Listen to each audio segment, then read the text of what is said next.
Hello, everyone, and welcome to episode 27 of Daryl Show Your Work. In this episode, we are going to be conducting some log analysis with everyone's favorite SIM tool, Splunk. All right, so to get started here, we're going to enter into Splunk through our web browser.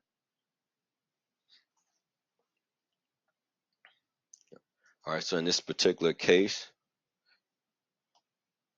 Splunk is located at 192.168.1.8. Fix my command there. And we are going to be utilizing port 8000.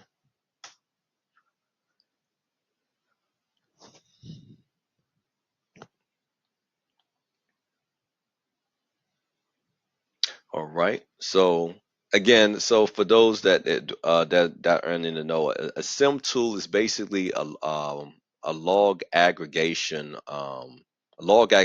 tool that takes logs from various parts of your network and aggregates it into a single pane of information, and it turns all that data into meaningful information that we could use to respond to incidents, or we can use we could automatically, it automates the ability to be able to see if there's an incident going based upon established baselines and traffic, signatures, behavioral analysis, all of those things.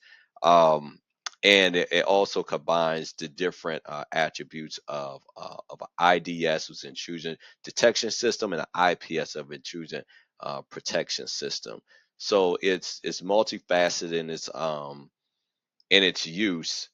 But today we're going to be specifically using this to look at various logs to try to see if we can deduce some sort of cyber attack happening. So I'm going to click up here to upper left to click on Splunk Enterprise. Excuse me, I clicked on the wrong thing. I meant to click Apps and then go to Search and Reporting. All right, so waiting for this to load up here. All right, so first thing we're going to do is we want to have a more holistic view of everything going on within our enterprise. So we're not just going to reduce our time to the last 24 hours, but let's look up at all time. So that way we'll have more of a breadth of logs to analyze, to be able to see what's going on in our enterprise, and to check some things out. So I am going to put in here a search query that's going to help narrow down our search of logs a bit here, and tell Splunk here specifically what we want to look for.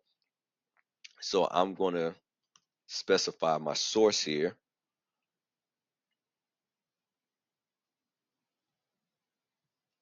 Let's see. Source. All right. All right. Then I want to tell it XML Windows event win event. All right. Log.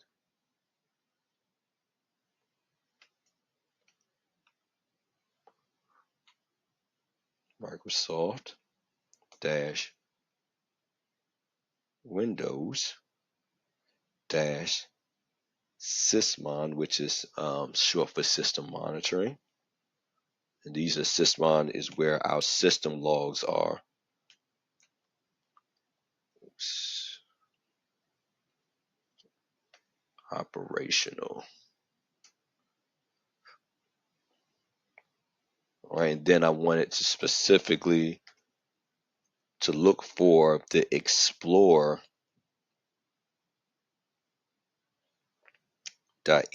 process. All right, that's the explorer executable. So I'm hit enter. All right, let me see. So let me take this out. It's probably the problem. Let's try that again.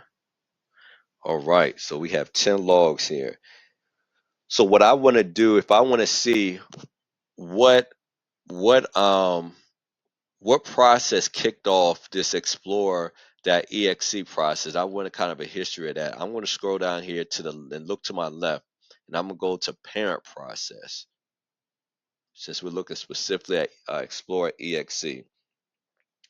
All right, we can see there's already some anomalies here. So we see, if we look at the second line here, that explorer.exe was actually kicked off by this weird looking file here called ghghghg.exe. So that already is indicative of something potentially malicious, because just again, just looking at the odd naming convention, and also that it's located in the temp folder of our local directory. So most times when an attacker or someone's trying to hide a malicious file, this is the location they usually hide it in, which is our temp folder. So let's do a bit more digging, and let's see actually what then trips off. Let's see what the domino effect is here, and let's see what triggers this gh file. So we just want to modify this a bit to deduce it down to ghghgexe.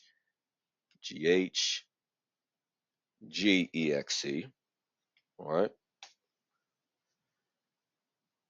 All right. So now that I'm here, so now I'm going to go look at the command line on the left here.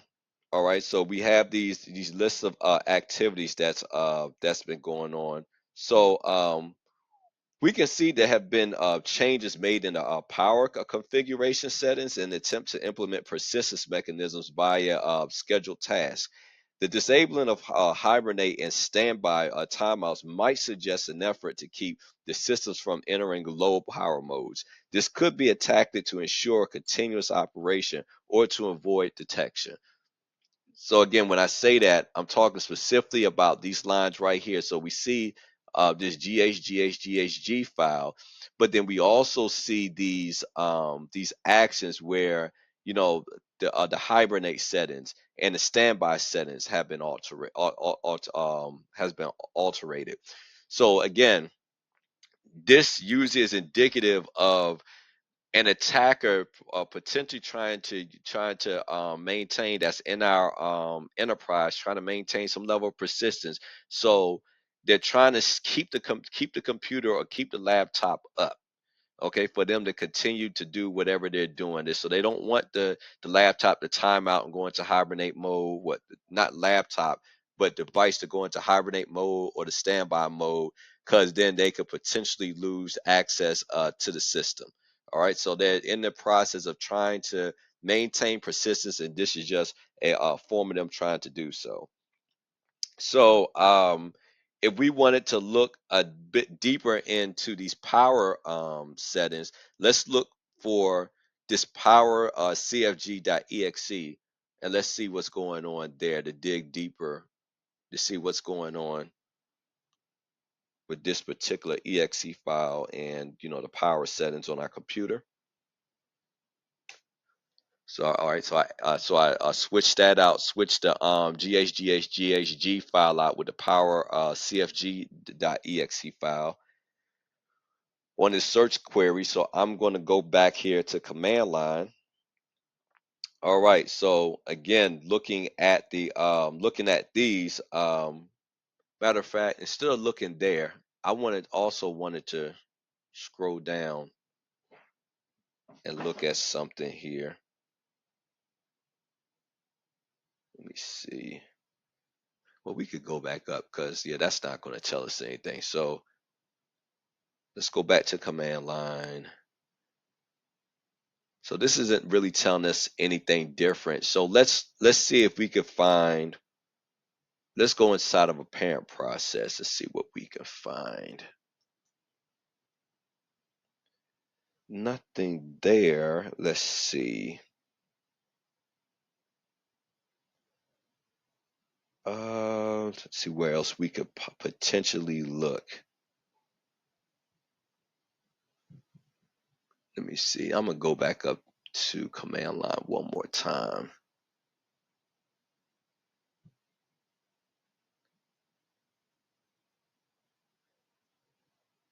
There should be another file that we're seeing here.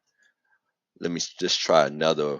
Let's try another way to view things. Let's go to process. Oh, okay. Here we go. Okay, okay. Clearly I missed it. Okay, so going back up here to command line after I seen that. Okay, so actually it was right in front of us the whole time, and I overlooked it. All right, so it looks like what also may have triggered this power CFG exe file is a file called conhost CFG. All right, so it looks like this may have actually triggered this this power cfg.exe, which then allowed the altering of the power settings. All right, so if we wanted to actually dig even deeper on this, uh, let's see, let's see, there's something else I want to look for. I'm gonna go back to process where I found that in the first place.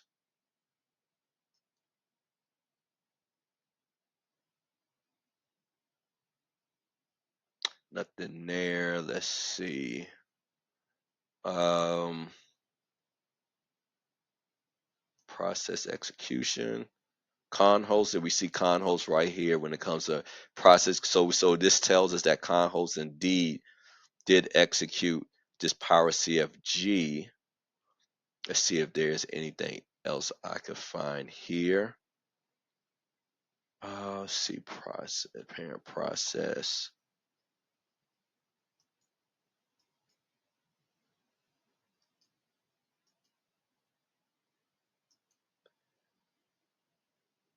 So let's see.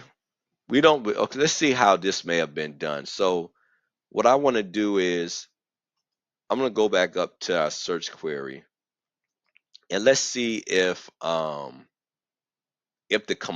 command line was actually using any of this, because we still don't know. We know that these files were triggered, but we don't know by what means. Was it PowerShell? Was it command line? So let's start from command.exe, and that is the Windows a file that we use in order every time we use the command line, the Windows command line. That's cmd.exe.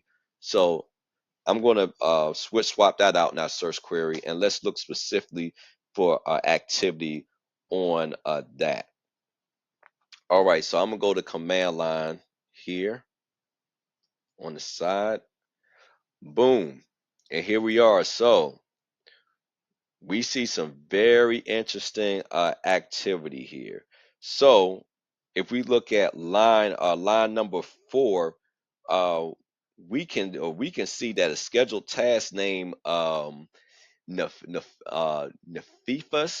was created, um, and it looks like it's executing an executable file called fgfdg dgd.exe, and we see that the step before that, before the this was even done, that command line was used to make a directory for this particular file. And then that's when the scheduled task was this scheduled task called Nafifus. I'm probably jacking that up, but it ran this particular exe file, and if we look here, it's running it every minute. So once every minute, this file is being ran. All right. So now that we got information here about this fdgd .exe file, let's replace that up here and let's look for information specific to that.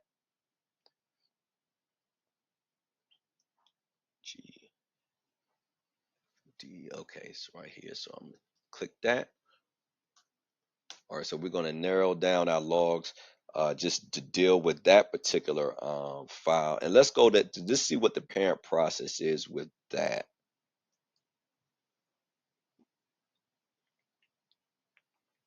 All right, so let's see. Look in here. Hmm. we really don't see any more information than what we've seen before, other than what we already found out, that that command line was used to first make a directory for this file, and then to set up the scheduled task to run this whatever this fgfdgd executable is, to run that every minute. But we also see that it's been copied um, um, from one directory to another. So let's see, what's some other ways that we could do this. Let's see. So remember, originally the file that we saw that was concerning was a ghghg file. So let's see, is there any relation to this particular executable and that? Because we know that okay, so we've been able, up to this point, we know that command line was used to execute all of these commands that we're seeing. Okay, we know that then there was a con host job that was not job, excuse me, a con host executable that was used to then change the power settings, which on our machine, and to try to maintain some level of persistence. And then the command line was used to set up this scheduled task to run whatever this file is every minute. But we don't know why we want this to run every minute. All right, so if we want to see the relation between this file and the original file that we found that was questionable, we're going to first we're going to say we want to look for this file, but then I'm going to put or, and then I'm gonna write the file that we were dealing with originally, which is here. All right, ghghghg, and I need to specify the extension. All right, then I'm gonna close my brackets. All right, so this is going to be able to pull up any sort of logs that gives that tries to narrow down where these two particular exe files are in the same log, and we're going to try to deduce any sort of relation between these two executable files. All right, so we want any of these files are a parent process of the other. So we're going to scroll back down here on the left to parent process. Here we go. All right, and boom, here we go. So we've seen everything that was being done on the command line, as far as command, as far as the copying of this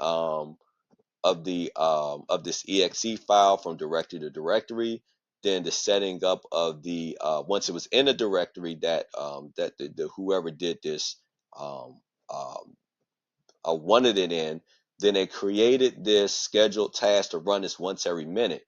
Now, okay, now we see where this file was actually executed. This fgfdgd.exe file was executed, and as soon as that was executed, then that's when this file appeared. It's this ghghghg file. So this is highly indicative that there's definitely a relationship between these two files, and more than likely that this fgfdgd file is indeed the parent process or the parent job of this original ghghghg file that we found to be questionable in our enterprise.